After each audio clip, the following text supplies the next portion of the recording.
Morning students. तो आज हम क्लास 10 यूनिट 2 रीडिंग ए का धन्यवाद नेक्स्ट पढ़ेंगे, है ना।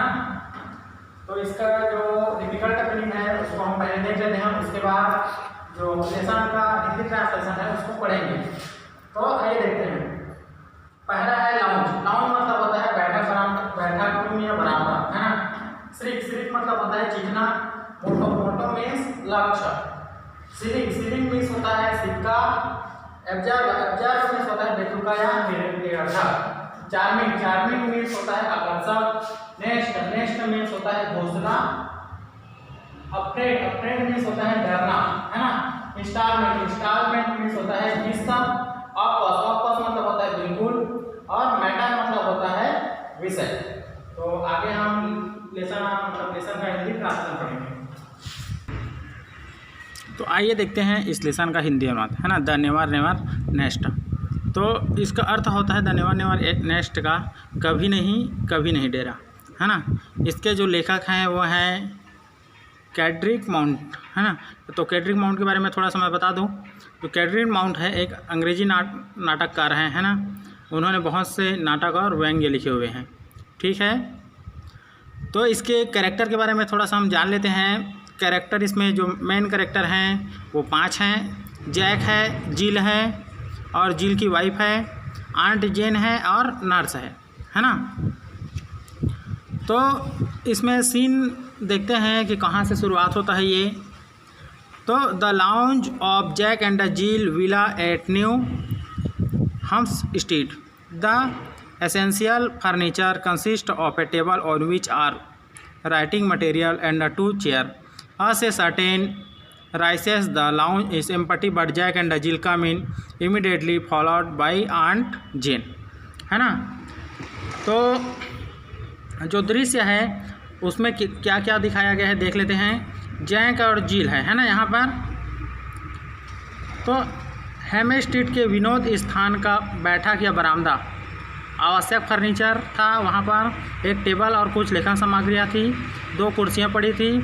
पर्दे उठ गए, है ना। और क्या है, जो जैक और जिल की चाची जेन वहाँ पर आती है, ठीक है, बरामदे में। तो उन लोगों के बीच डिस्कस होता है। तो क्या क्या डिस्कशन होते हैं आइए देखते हैं। जिल and this is the lounge, है ना। तो जिल बोलती है कि यह बैठक कमरा है करके।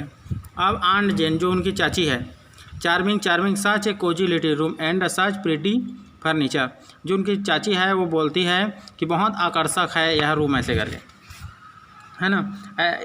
ऐसा एक आरामदायक छोटा कमरा और इतने सुंदर फर्नीचर। मतलब वो जिल है जो बताती है कि हमारा बैठक रूम है। तो आंट जेन बोलते हैं बहुत अच्छा है ऐसे करके, है ना। Jack modesty we like it, you know, handy place to sit in and listen to the radiogram. तो जैक बोलता है विनम्रता से, हमें यह पसंद है और आपको पता है मैं समीपवर्ती जगह पर बैठकर रेडियोग्राम सीखता हूँ, है ना। तो aunt Jane oh have you got a radiogram as well as a car and a piano. चाची जेन जो है बोलती है ओ तुम रेडियोग्राम सीखते हो, साथ ही कार और पियानो भी, है ना। ऐसे करके जो आंट जेन है वो बोलती है। अब जैक क्या बोलता है आगे देखते हैं। Why of course aunt Jane you simply must have a radio set nowadays. तो जैक बोलती है क्यों, निसंदेह आपके पास आजकल एक रेडियोग्राम होना ही चाहिए। उन लोगों के बीच में वार्तालाप हो रहा है ना। तो क्या है वार्तालाप आगे किस प्रकार होता है और देखते हैं। जिल जो पत्नी है जैक की, है ना, वो बोलती है and it's so nice for me when Jack away at business I even make him move it into the kitchen so that I can listen to it while I cook. अब उसके बाद जो जिल है वह बोलती है कि जब जैक व्यवसाय पर दूर होगा तब मैं भी रसोई घर रसोई घर में स्थानांतरित करूँगी। जो रेडियो है इसको बोल रही है झील की जब जैक अपने काम में जाएगा तो मैं अपने रसोई में उसको ले जाऊँगी करके, जिससे मैं जब खाना बना रही होंगी तब इसे सुन सकूँगी, है ना। जैक बोलता है sit down on Jane, you must be tired and we have shown you everything now, है ना। तो जैक बोलता है बैठ जाइए चाची जी करके, आप थक गई हैं और हम आपको अब हम, है ना, क्या है, आपको सब कुछ दिखा चुके हैं, जो घर में है उसको हम दिखा चुके हैं, ऐसे करके जो जैक है बोलता है। Jill what do you think of our little nest on Jane. Jill बोलती है जो जैक की पत्नी है वो हमारे छोटे से घोंसले के बारे में आप क्या सोचती हो करके, है ना। तो जो ऑन जेन है वो बोलते हैं I think it is wonderful my dear, यह बहुत अच्छा है मेरे डियर्स, ऐसे करके।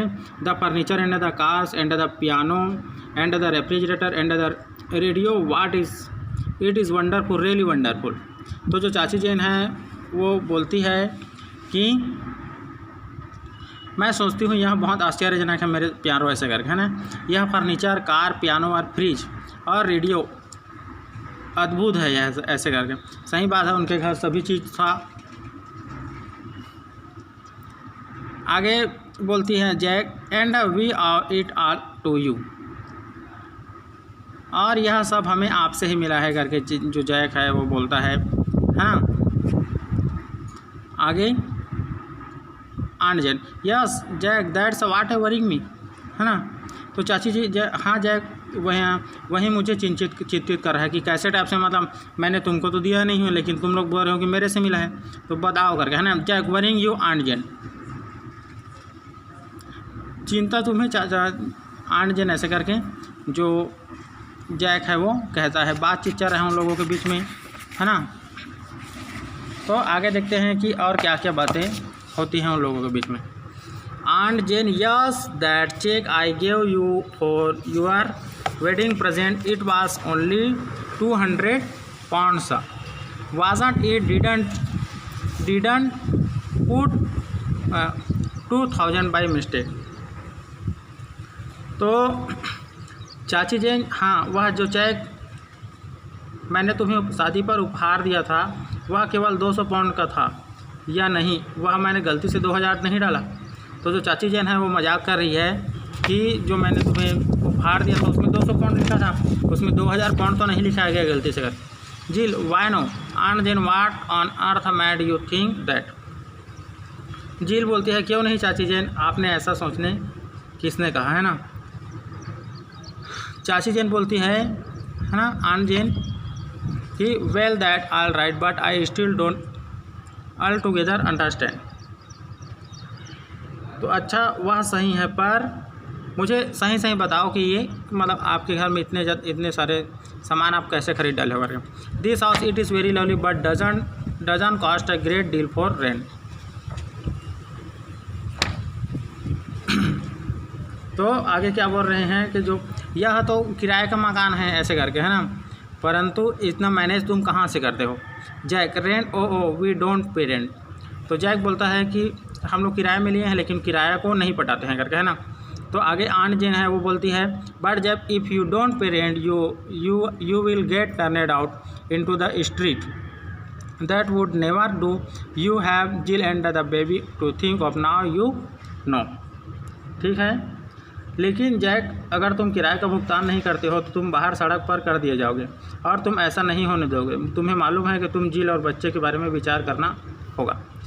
तो जो जैक और जिल और जो आंटी है वो लोग वार्तालाप कर रहे हैं। तो आगे का डियर स्टूडेंट नेक्स्ट वीडियो में पढ़ेंगे। Thank you.